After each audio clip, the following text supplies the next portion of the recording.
Ikaupat nga Domingo sa Kwaresma. Salmo 23. Magbalantay ka nako, ang Ginoo, wala na'y magmakulang pa kanako. Magbalantay ka nako, ang Ginoo, wala na'y magmakulang pa kanako. Magbalantay ka nako, ang Ginoo, wala na'y magmakulang pa kanako.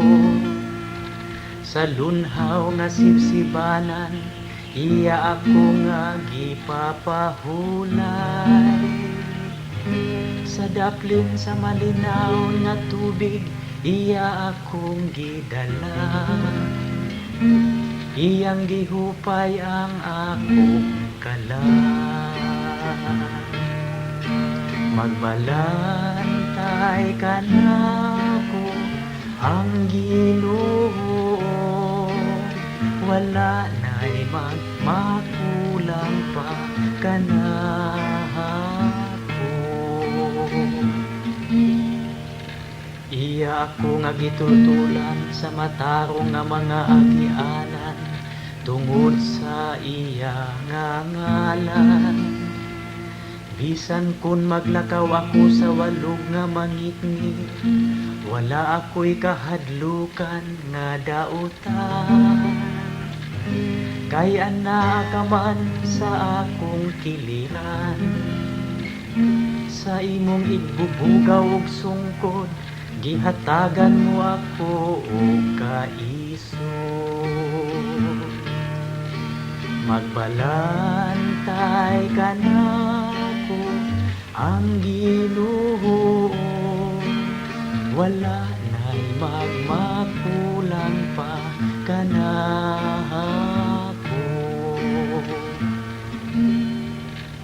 Gihikyaran mo ako og lamisa sa akong atubangan, samtang nagtan-aw ang akong mga kaaway.